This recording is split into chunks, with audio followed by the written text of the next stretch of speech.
உங்க பேர் என்னங்க? எங்கேருந்து வரீங்க? என்ன டிபார்ட்மெண்ட் எடுத்திருக்கீங்க? கங்கா என்னோட பேரு. நான் மதுரையிலேருந்து வரேன். நான் வந்து காலேஜ் எஜுகேஷன் டிபார்ட்மெண்ட் எடுத்திருக்கேன். என்ன படிச்சிருக்கீங்க? எப்படி டிஎன்பிஎஸ்சிக்குள்ள வந்தீங்க மேம்? நான் வந்து BSc maths, MSc maths, BEd படிச்சிருக்கேன். ஃபஸ்ட்டு வந்து எனக்கு டிஎன்பிசி ஐடியா சுத்தமாக எதுவுமே கிடையாது. ஒரு சூழ்நிலை அப்படின்னு சொல்லி தான் ஃபஸ்ட்டு ஆரம்பிச்சது. ஒரு ஒரு 3 to 4 மந்த்ஸு நான் வந்து ஒரு மதுரையில் இன்ஸ்டியூட்டில் சேர்ந்து தான் படித்தேன். ஒரு 3 to 4 மந்த்ஸ் வந்து பயங்கர ஹார்ட் ஒர்க் பண்ணேன். பயங்கர ஹார்ட் ஒர்க் பண்ணேன். எங்கேயுமே போறது கிடையாது. சாப்பிடுறது, தூங்குறது தவிர வேற நேரம் ஃபுல்லா எதுவுமே பண்றதில்ல. ஒன்லி புக்ஸ் மட்டும்தான். அந்த 4 மந்த்ஸ் ஹார்ட் ஒர்க்கு. அதுக்கப்புறம் ஃபுல்லா நீங்க கன்டினியூஸா ஹார்ட் ஒர்க் பண்ணணும்னு அவசியம் இல்ல. ஸ்மார்ட் ஒர்க் பண்ணுங்க. நல்லா டிஸ்கஷன் நல்ல ஒரு ஒரு குரூப் புடிச்சுக்கணும் நீங்க. தனியா நீங்க படிச்சீங்கன்னா, ரீச் பண்ணலாம். ஆனா கொஞ்சம் லேட் ஆகும். ஆனா நீங்க குரூப் டிஸ்கஷன் பண்ணீங்கன்னா, நெறைய ஐடியா கிடைக்கும். நெறைய டவுட்ஸ் கிளியர் ஆகும். என்ன பொறுத்தவரை கேட்டீங்கன்னா, படிப்பு வந்து ஒரு 1/4வாசி தான். 3/4வாசி குரூப் டிஸ்கஷன் பண்ணுங்க. கண்டிப்பா வின் பண்ணுவீங்க. உங்களோட சுத்தி இருக்கவங்கள வந்து அவங்களும் வந்து இந்த ஒரு மூட்ல இருக்க மாரியே இருக்கணும். படிக்கணும், வேலைக்கு போணும் அப்படின்றவங்கள மட்டும் வச்சுக்கோங்க. கண்டிப்பா வேலைக்கு போயிருவீங்க. தமிழ் எப்படி படிச்சீங்க மேம்? தமிழ் வந்து எப்படி ஸ்கூல் புக்ஸு ஃபுல்லா ஸ்கூல் புக்ஸ் தான் ரிவைஸ் பண்றது. டெஸ்ட் பேட்ச் தமிழுக்கு வந்து இப்போலாம் நீங்கள் டெஸ்ட் பேட்ச் போட்டிங்கன்னா நிறைய உங்களுக்கு கொஸ்டின்ஸ் கிடைக்கும்.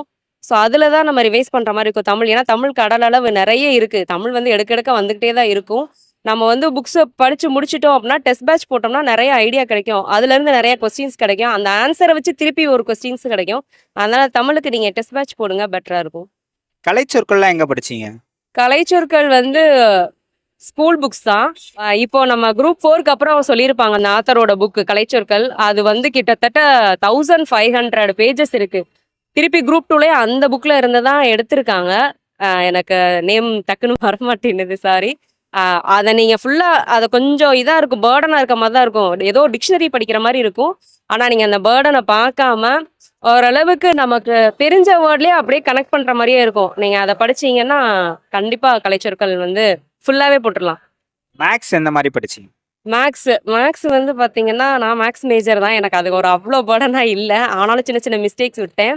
ஆனா டெய்லி ப்ராக்டிஸ் கண்டிப்பா இருக்கணும் மேக்ஸ்ல. அட்லீஸ்ட் 1 ஹவர் நீங்க பண்ணியே ஆகணும் மேக்ஸுக்கு. ஏன்னா மேக்ஸ் தான் உங்களுக்கு கண்டிப்பா ஏன்னா நமக்கு அதுல ஷியூரான ஆன்சர் தெரியும். மேக்ஸ் நீங்க கண்டிப்பா மேக்ஸ் மேஜர் இல்லைனாலும் அதை விடவே முடியாது. உங்களுக்கு வேற சாய்ஸே இல்லை. டெய்லி 1 ஹவர் ப்ராக்டிஸ் பண்ணுங்க, வந்துடும். ஜிஎஸ்ல 6 யூனிட் இருக்கு. எப்படி முக்கியத்துவம் கொடுத்து எப்படி படிச்சீங்க மேம்? எப்படி முக்கியத்துவம் ஆக்சுவலி வந்து நான் ஃபர்ஸ்ட் கொடுத்தது பாலிட்டி தான் கொடுப்பேன்.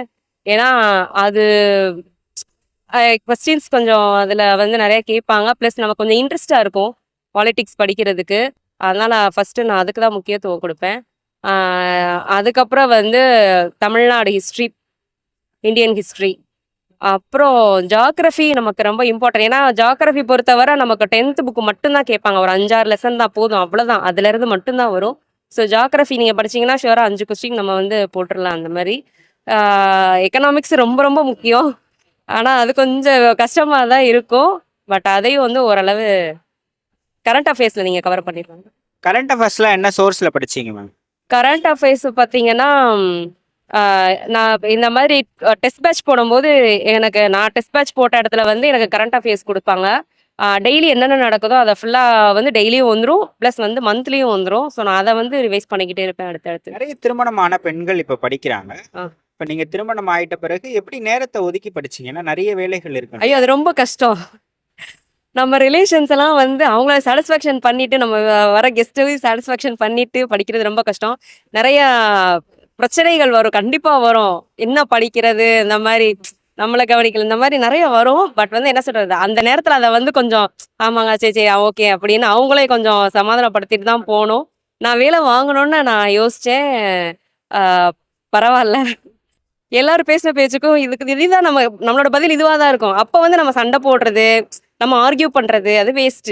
அது தேவையில்லை. சரிங்க, அப்படியா, சரி இனிமேல் பார்த்துக்கிறேன், இனிமேல் பண்ணிக்கிறேன் அப்படின்னு சொல்லிட்டு என்னோட பதில் வந்து நான் இதை வாங்கணும்னு யோசிச்சேன். என்னோட ரிலேஷன்ஸ்க்குலாம் என்னோட பதில் வந்து என்னோட இது அப்பாயின்மெண்ட் ஆர்டர் தான். எத்தனாவது முயற்சியில் வெற்றி பெற்றிருக்கீங்க? நான் வந்து செகண்ட் அட்டெம்ப்ட்.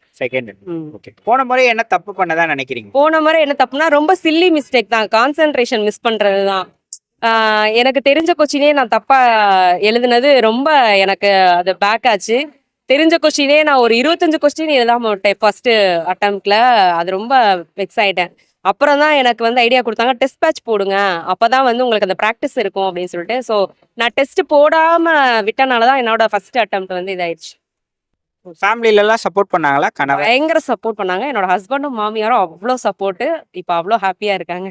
மொபைல் டிஸ்ட்ராக்ஷன் இருந்ததா உங்களுக்கு படிக்கிறப்ப? மொபைல் டிஸ்ட்ராக்ஷன் எனக்கு இல்ல. நான் எடுத்துக்கவும் இல்ல. ஆனா மொபைல் பார்க்காம விட்டுறாதீங்க. நான் என்ன சொல்லுவேன் அப்படின்னா, நான் காலையில இருந்து ஒரு நைட்டு நம்ம இருக்கிற வரை படிச்சுட்டே தான் இருப்பேன். நமக்கு மைண்ட் ரிலாக்சேஷன் கண்டிப்பா வேணும். அதனால நான் தூங்க போகும்போது தூங்குறதுக்கு முன்னாடி ஒரு 10 அல்லது 15 மினிட்ஸ் தான் மேக்ஸிமம். அது வந்து ஒரு காமெடியோ, இல்ல ஒரு சாங்கோ, இல்ல ஒரு படத்தோட கொஞ்சம் ஒரு இதோ நமக்கு பிடிச்சதோ கண்டிப்பா பாருங்க. மொபைல் பாருங்க. எல்லாம் இருந்தீங்களா நீங்க? இருக்கு. Instagram. எல்லா இதுலயும் இருக்கேன். ஆனா நான் வந்து பார்க்க ஆரம்பிச்சா 1 மணி நேரம் ஓடிடுமே. ஐயோ! எனக்கு அந்த பழக்கம் பிடிக்கவே பிடிக்காது. எப்படி ரீல்ஸ் பார்க்குறாங்கன்னு தெரியல தொடர்ந்து. எனக்கு அது பிடிக்காது. எனக்கு அது ஒரு மாரி இரிட்டேட் என்னங்கடா இதுன்ற மாரி ஆயிரும். ஏன்னா நான் அப்படி பழகிட்டேன். எனக்கு அந்த 15 மினிட்ஸ் பார்த்து பார்த்து பழகுனனால, இப்ப வர ஒரு எக்ஸாம் முடிஞ்சாலுமே பார்த்துட்டு இருக்கும்போது போர் அடிச்சிருது. நீங்க அத பழகிக்கோங்க அவ்வளோதான். எத்தனை ஆண்டுகள் உங்க ஜர்னி மேம்? 2 இயர்ஸா? 3 இயர்ஸ்? இல்ல. என்னோட எக்ஸாம் ஜர்னி வந்து சொல்லப்போனா 15 இயர்ஸ். 15 இயர்ஸ். ஓகே. என்னோட அட்டெம்ப்ட் டிஎன்பிசி வந்து இப்போ கரெக்டா செகண்ட் அட்டெம்ப்ட். இதுக்கு முன்னாடி நான் டிஎன்பிசி படிக்கல. வேற ஒண்ணு படிச்சேன். எனக்கு என்னன்னா அந்த 1 மார்க், 2 மார்க்ல அப்படியே வெக்ஸ் ஆகி ஊடல ஒரு 5 இயர்ஸ் விட்டுட்டேன். ஒரு 2011 to 16 வரை படிச்சேன். ஒரு 1 மார்க் 2 மார்க்னு நான் விட்டனால நான் வெக்ஸ் ஆகி அப்படியே விட்டுட்டேன். அடுத்து படிக்கவே இல்ல. ஒரு 10 வருஷம் படிக்கல. அப்புறம் இப்பதான் வந்து என்னோட ஹஸ்பண்ட் சப்போர்ட்ல படிச்சிருக்கேன். ஓகே. இந்த இந்த ஒரு 2 இயர்ஸ்ல இப்ப 2வது அட்டெம்ப்ட்ல கிளியர் பண்ணிருக்கீங்கல்ல, இப்ப இந்த காலத்துல வந்து ஃபேமிலியோட டைம் ஸ்பெண்ட் பண்ண முடியல, குழந்தையோட இருக்க முடியல, இல்ல அவங்களுக்கு விருப்பப்பட்டதை செஞ்சு கொடுக்க முடியல, விசேஷத்துக்கு போக முடியல அப்படின்ற ரிக்ரெட்ஸ்லாம் இருந்திருக்கா உங்களுக்கு? இருந்திருக்கு. எனக்கும் இருந்திருக்கு, ஹஸ்பண்டுக்கும் இருந்திருக்கு. அத ரொம்ப வெளிக்காட்டிக்க மாட்டோம். ஆனா எப்பயாவது வெளிக்காட்டுவோம்.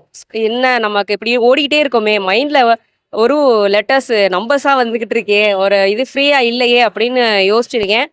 அது அப்புறம் இருந்துக்கலாம். அவ்வளவுதான். இனி என்ன அடுத்து இருந்துக்கலாம் அப்படின்ற ஒரு மைண்ட் வந்துரும் எனக்கு. இப்ப ஆனா அந்த மாதிரி தோணாது. இப்ப அடுத்து குரூப் 2ல இருக்கு. போகணும். எங்க அதுக்கப்புறம் வீட்ல கூட சொன்னாங்க, இனி புக்கெல்லாம் அந்த மேல போட்டுருமா அப்படின்னு சொன்னாங்க. புக்கெல்லாம் அடிக்கி மேல வச்சிருமா, ஏன்னா ரூம் ஃபுல்லா அடைஞ்சிருக்குன்னு சொன்னாங்க.